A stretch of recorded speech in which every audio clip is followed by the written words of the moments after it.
then once you're going, you introduce young ones. But that's kind of problem we're facing now, because many of us were forced out of the World Cup. That's why the replacement was not. They were not. The performance was a little bit low. They were gradually, That's why in other countries, you don't just retire experience like that. It's just like Okocha. People want to retire him. Kano, Yobo. You can't just retire experience like that.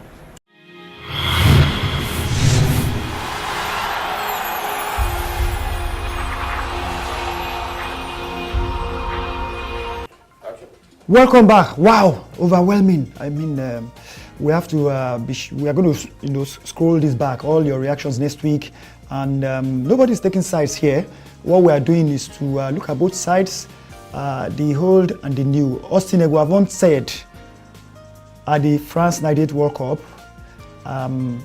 that he got the captain's ban because your friend got injured. They were trying to. He kept himself in this room. Mukachi, he was supposed to be captain. He was crying because he had a freak injury. That all of a sudden they brought the captain's ban to him. Okay. That 10 minutes later they came back and said, you know what, bring the captain's band. They said, in quote, that's what they said. They said we should collect it from you, and he said he could never believe that. That how can you do that to him, somebody like that, a Guavoin? Yes. That even if it was the last honor you're going to do him, yes, you are privileged to have been around, whether you are there at that moment or not. Yes. What happened? The generation that was coming in it was not smooth transition, really. Yes, you wouldn't have a smooth transition, Kayode, when in football science, there are so many things that builds and forms a team, technically, tactically. When you talk about conditioning as well, then the final and the first one is not on the pitch. Administration. If the administration is weak and it's not so sound, and you can't get your acts together, then situations like this will come to be. One thing with the players, one thing that is associated with the team, talking about administration, if you bring in the technicalities and tactical discipline and every other thing back and you're leaving them aside, then you bring the issue of psychology into the team. You understand me? If these two is psychologically, the team is imbalanced by their behavioral patterns and characters that they exhibit, you are going to find a lot of shortcomings within the team that will not be good for, let's say, to build the strength of the team psychologically, so that at the end of the day, on the pitch, they play. All the problems that the team has always gotten is much more of the administration within the team. And this is the reason why you see that some players can go to an old player to say you're demanding for the captainship band. Exactly. You understand me? I have to ask you this again. I mean, you were the generation of Keshi. Yes. You know everything about that team. Yes. Some of them, which we are going to track up again now, are saying that, listening to this, the Atlanta team said, they told the coach, you know what, start with our lineup at the Atlanta games and not these guys. Yes, you don't have the right to tell the coach. If the coach is weak, then things like this does happen. But if the coach has the authority and he's strong enough psychologically to create the balance within the team, what is going to happen is that sometimes you won't even see the mixture of the Atlanta or the so-called old players. What you're going to see is a team that the coach will want to pick based on what has happened what is happening at present on the pitch. Oh, we've trained and we've done so much. We've seen a lot of players that can listen to instructions and follow. Then automatically, and this one is fit. There's no injuries. There's no psychological problems of at home or whatever. Then we will select 11 that will be participating on the pitch, kicking. At that level. Then maybe the next 7 or so that will be sitting on the bench. All right. You understand me? Okay. We're going to have to come at you again. What we are showing now, based on the law request, and of course, like I told you can make any request from 1930 till now from the FIFA World Cup. But of course, for Nigeria, which of those games do you want to watch? We've qualified first in 1994. Now we are showing, we are talking about France 98 now, because that was when the real challenges started, all the noise and all. We are speaking with somebody called Tijani Babangida. He said his hope going into the World Cup was to score a goal and celebrate in a very lovely, fashion. Unfortunately for him, he said it was not possible. We are showing him now scoring. He just put his hand on his head and left. He said because the occasion did not call for him running around, celebrating the goal, because we've been, like I said, like he's going to say now, destroyed by Denmark. Yes, because they made the mistake of believing that when you're talking about footballing authorities, you understand me, you're not going to count only Brazil as a very, very big nation. A very, very strong nation. You're not going to talk about. We forgot Denmark. Yes, you're not going to be talking about Germany. You're not going to be talking about Argentina. Sometimes the Scandinavian countries are very, very strong. They purely tactical and they are very, very strong physically. At the end of the day, if you maybe you come into the game thinking that it's so easy, we're going to get them, and at the end of the day, we go home free. No. It's not easy to beat Denmark. It's not easy to beat Norway. It's not easy to beat even Finland that has not qualified yet. Then it's not easy to beat Sweden. You saw what Sweden did to Italy at the last qualifiers. Italy did not qualify for this year because of Sweden. All right, I'm going to make things a bit tricky for you now. Yes, tell me. With this question. Listening. Yes. Our next guest, rest in peace, Stephen Keshi. Yes. The question we asked him exclusively is, are you a mafia don? Were you controlling that team? You were doing some amazing things. We were not sure. Yes. Before he answers, you were with Keshi for long. Yes. Was he a mafia? The word mafia is somehow derogatory. The word mafia is somehow not too strong, not too good enough. Word. Yeah, you should use another word. But if you use a don, yes, Keshi Mafia was don. a don. No. Keshi used to be a don, Kayode, honestly speaking. And all respect to him. Was it scary? May so rest in peace. Was it scary? No. But the thing is that you don't mess around with Keshi. You do not mess around with Keshi. Like everywhere all over the world, you always have people that are very, very strong and they control what happens in any institution. This time is was it doing it positively? Yes, to a large extent it was positive. But the thing is that when you have a lot of people gathered, a lot of footballers gathered and every other person is rich, some certain behaviors come and then you need somebody to curb some things. And except for some reason sometimes that you start to divide and try to rule the team, then automatically the psychological balance will be shifted, while some will want to fight back. Some will stay and say, okay, then at the end of the day, you can't get the best of everybody on the pitch when it comes to the match time. All right, weeks ago, we tracked up Clemens Westerhoff, former coach of the Super Eagles, and he said Keshi was going to be, definitely, he was sure as at that time, that he's going to be a coach and he's going to be very successful, and that Keshi, he really loves Keshi. He said they go to nightclubs, in spite of all the distractions, they still talk football. So what we're going to do now is this exclusive interview with Stephen Keshi, late. I find it difficult to call it late, really, but there's no choice. He spoke about the mafia stuff, and he explained a lot of things. Sit back, relax, and enjoy this. Of course, like others, we expect your reaction. I know we think differently. Make the languages nice, make the line nice while you are making your point. Because week in, week out, we're going to be showing all this, really. It's all about the players. It's all about the players, really. It has nothing to do with just the media alone. Sit back, relax, listen to Stephen Keshi about how it is not possible when you don't want to keep your promise. It's a lot. I'm going to let him say it. Stephen Okechukwu Keshi, late.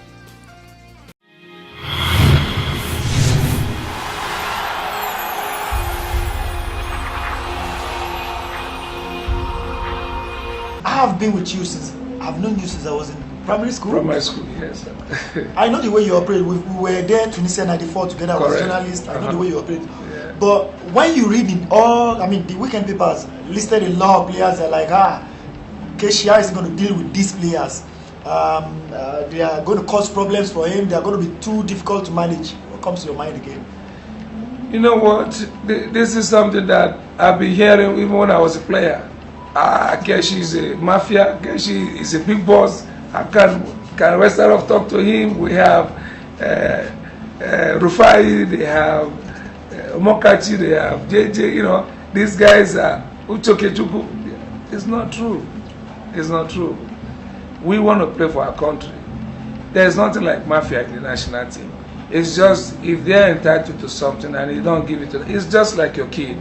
You promise your kid, hey, in this term, if you get just A, your classes, the next holiday is in London. And these kids start working and studied, sacrifice that is given, he's not going out anymore to play, he's not playing with Nintendo anymore, he wants to be in London. And he came out with A+. And then the kid said, Dad, I'm ready to go to London. He goes, you know, you got to wait a little bit. It won't be. That kid, how do you think he's going to feel? Disappointed. And if you say something, you say, he's a mafia. He's a very stubborn kid. I don't want that kid. But it's not true. It's you, the father, or the head that is causing the whole problem. So there was never a time where we're mafias. And these players are the same thing. If you let them know that this is how much I can give to you, this is what I can do for you, you know, and this is where I'm going, and they understand that this is the path, this is the road I want to take to get there. Are you guys ready to come with me? And if they say yes, that is, there is a verbal contract, and they will live up to it as long as everything else is going fine. So I think we just see, we'll wait and see.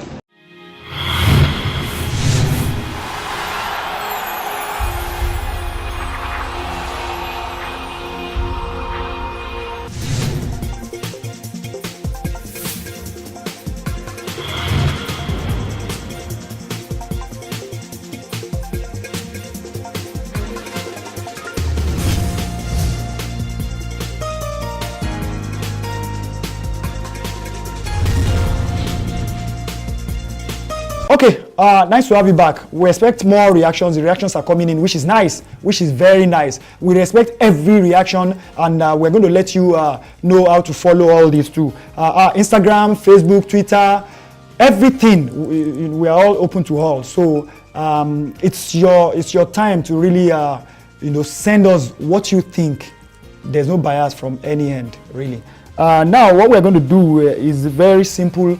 We let most of the other players too have their say, yes, because it's a two-way street. This is true. You know, if we are accusing Victor Ikpeba, those other side, yes, you know what happened. I mean, because Uche Okafor is really strong with his words, yes, which we are going to see again, and we are still going to make all the other players react like we are doing now. We are taking, yes, those sides. So sit back, relax, and let's listen to what the Atlanta team is very interesting, yes, have to say about what happened at the France 98 FIFA World Cup.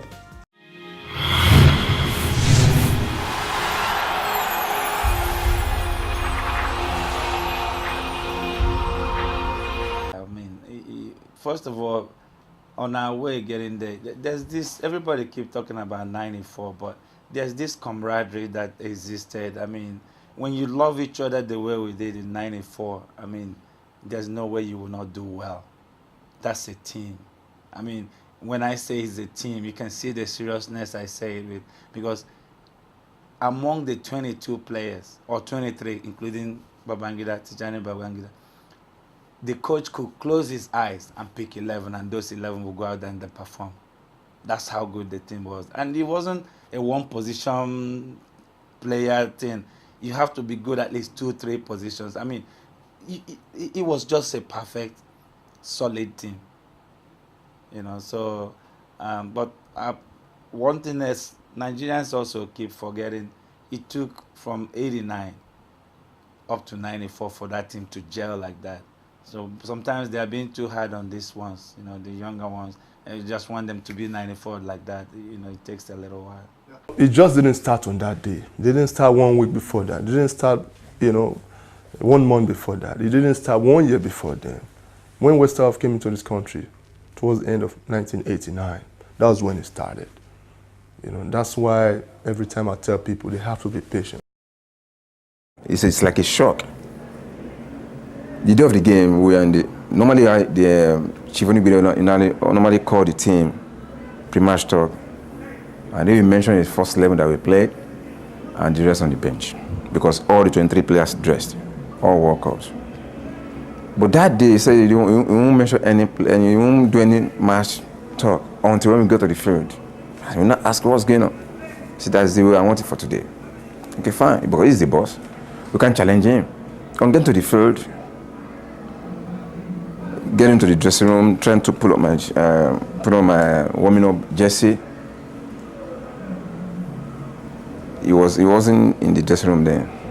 So immediately I step out to go for my warming up, and I said, no, come back, Ike. There's a slight changes in the lineup. And I say, me, Taribo, we are not playing. Suddenly, people now saw Vincent stepped out for warming up. And I said to myself, it's better for me not to fight anybody here. I take my time, let's go for the game. And after the game, I can now ask why. But before the game, if anything happened, they will say, you are the one that gave the bad spirit. So take your time, let's go and play, and wish the team all the best. Well, the way God wanted, we drew the game, and that's only the game we drew for the World Cup. And I said to myself, there's no point to say anything anymore. Because the man has proved his point that he don't want us to play the team. He want to raise new team. So the only thing I will just say now is that we support him and wish him all the best for Nigeria. But for me, from today, I retire.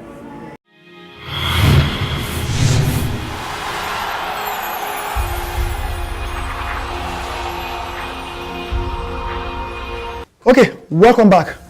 It's getting interesting. Yes, very, very interesting. They would say a lot of things, because when you come from the backdrop that you have just won a competition, what do you expect? The desires will be high to go into a better competition, a stronger competition at the highest level, FIFA World Cup, you know, coming from the Olympics. What do you expect? We won this, then there's possibility that Kayode, that we can go ahead to even play better in the Senior World Cup and beat every other person. But it's not always so. Yet the coach has a total control and command to be able to make his decisions, and they say this one will play, this one will not play. I don't want to believe that players should make decisions. Sometimes some players do, and I want to understand that occasionally people can influence decision of the coach. When the coach calls you and says this and this and that and that and that, what do you think we should do? All right. There's possibility of this. Did you ever disrespect any senior player while you were with the Super Eagles? Not at